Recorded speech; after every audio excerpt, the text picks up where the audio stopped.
네, 안녕하세요. 여러분들 반갑습니다. 데이언 멘토 권혁철입니다. 오늘 한솔홀딩스라는 기업 리뷰해 보도록 할 텐데요. 한솔홀딩스는 여러분들도 아시다시피 지주회사이죠. 최근 대체로 여러 기업들이 실적 발표를 앞두고 기업 밸류업의 모멘텀과 함께 상승 중에 있었는데요. 그래서 오늘 말씀드릴 내용은 이 한솔홀딩스도 기업 밸류업 프로그램 혜택을 받을 수 있을지, 그리고 기업 밸류업 이슈 함께 살펴보도록 할 텐데요. 그런데 사실 이 기업 밸류업 프로그램 같은 경우 야당인 민주당의 선택이 상당히 중요합니다. 이 이유에 대해서 기업 밸류업 일정 함께 알아보면서 같이 한번 확인해 볼 텐데요. 천천히 얘기 나눠보도록 하겠습니다. 먼저 시작하기 전에 저희 데이업 채널에 오시면은 모든 종목들을 커버해 드리고 있으니까 찾아와 주시면 정말 감사하겠고, 제 영상도 끝까지 지켜봐 주시면서 댓글로 궁금하신 것들 남겨주시면은 다음 영상에서 말씀을 드리도록 하겠습니다. 그러면 한솔홀딩스 바로 보도록 할게요. 한솔홀딩스 같은 경우 별도의 사업을 영위하지 않는 순수 지주회사이죠. 그래서 여러 자회사를 좀 두고 있는데 한솔 PNS, 뭐 한솔 제지, 한솔 테크니스 뭐 등등등 자회사를 두고 있으면서 배당금 수익을 통해서 매출이 잡히고 있죠. 지금 한솔홀딩스 같은 경우 재무제표를 좀 살펴보자면 PBR이 0.21배, 그리고 BPS 같은 경우 13,520원으로 지금 시장에서 상당히 저평가를 받고 있다라고 볼 수가 있을 것 같은데요. 그런데 사실 기업 밸류업 프로그램의 수혜를 받을 가능성이 높은 기업이기도 하죠. 일단 여러분들도 아시다시피 올해 1월 말쯤부터 해서 이 기업 밸류업 프로그램 이슈가 있었잖아요. 사실 기업 밸류업 프로그램 취지 자체가 저평가되어 있는 기업을 가치 개선시킨다라는 정책이었었죠. 주요 내용을 좀 짤막하게 살펴보자면 상장사의 주요 투자 지표를 활용해서 시가총액 및 업종별로 비교 공시를 하고, 그리고 상장사들에게 기업가치 개선 계획을 공표하도록 권고하고, 기업가치 개선 우수기업 등으로 구성된 지수개발 및 상장지수 펀드를 도입하겠다는 내용이었습니다. 구체적 방안이 2월에 좀 발표가 되었었는데 사실 발표가 되고 나서 실망이 상당히 큰 부분이 있었었죠. 그래서 일단 이 세부 내용도 좀 함께 살펴보자면요. 2월 26일에 구체적 방안이 좀 발표가 되었었는데, 이때 1차 세미나를 열면서 금융위원회는 기업 밸류업 지원 방안, 즉 한국 증시 저평가 해소를 위해서 7월부터 상장사들에게 기업가치 재고 계획을 스스로 공시하도록 하겠다라고 밝혔었고, 다음 달인 5월에 2차 세미나를 열면서 6월에 최종적으로 가이드라인을 확정시킨다라고 했었죠.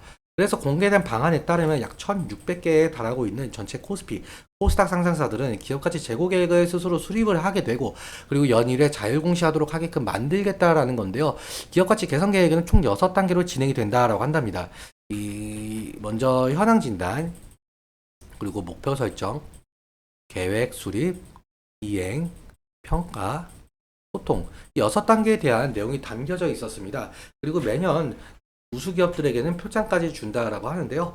그런데 사실상 이 기업들 공시는 이 하반기부터 시작이 되고, 그리고 3분기에 밸류업 지수 개발 완료가 되고, 공시 인센티브 같은 경우 내년부터라는 내용들 때문에 실제 시행 시기까지는 너무나 긴 시간이 걸린다라는 평가를 받으면서 기업 밸류업에 뭐 기대에 미치지 못한다라는 말까지 나왔었죠.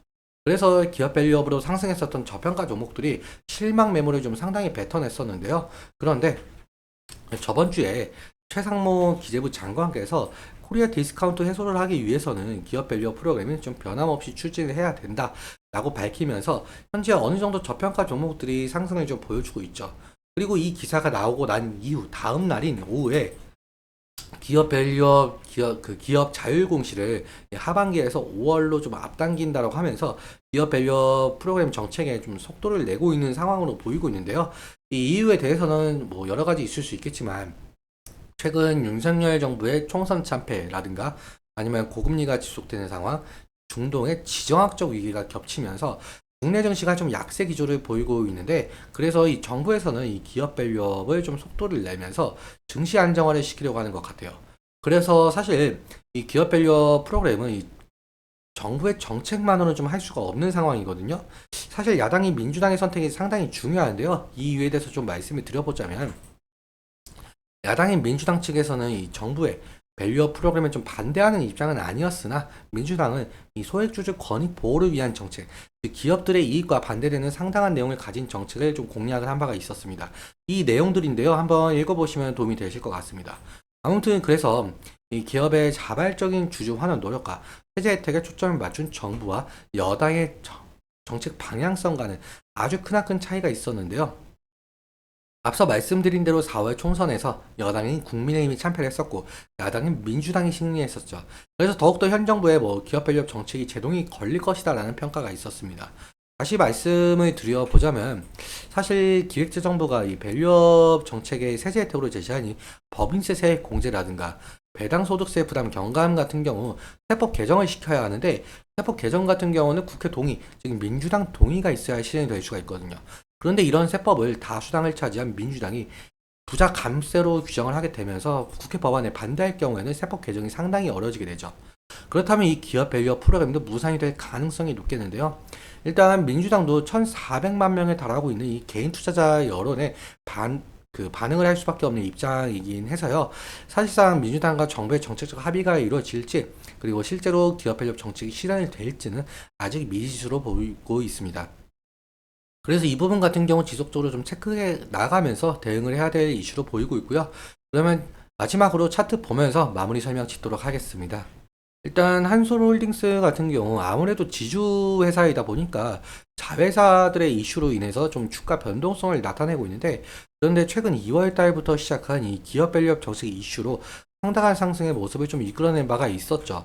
그런데 앞서 말씀드렸다시피 기대에 미치지 못한다는 평가와 배당락이 겹치면서 상당한 하락을 좀 했었는데요. 아무튼 지지라인 같은 경우 제가 미리 선을 그어놨습니다. 이제 1분기 실적 발표 얼마가 남지 않았죠. 일단 금일 흐름 같은 경우 20일 이평선 위로 좀 안착을 해준 모습으로 보이고 있는데 1분기 양호한 실적 전망을 바탕으로 확실하게 이 부분 좀 지지해 주면서 상승을 하게 된다라고 한다면 다시금 배당락이 있기 전 이 라인까지 올 가능성은 있어 보이고 있습니다. 그런데 만약에 1분기 실적이 안 좋게 나오거나 기업 밸류업 정책이 좀 무산이 된다라고 한다면 실망 매물이 또 쏟아질 가능성은 있어 보이고 있죠. 그때 지지라인 이탈 시에는 리스크적인 관리는 필요할 수가 있을 것 같습니다. 그리고 사실상 기업 밸류업 정책, 이 야당의 반대를 무릅쓰고 시행이 될지는 아직 모르겠지만 성공적으로 실행이 된다라고 한다면 현재 저평가를 받고 있는 기업들이 어느 정도 테마를 형성하면서 지속적인 상승을 일으킬지 좀 지켜봐야 될 것 같은데요. 근데 한솔홀딩스 같은 경우 상당히 지금 긴 시간 동안 이 박스권에 갇힌 흐름을 좀 보여주고 있죠. 그래서 상승시마다 차익 실현 매물이 나올 가능성도 좀 염두에 두시면서 현명한 선택하셨으면 좋겠습니다.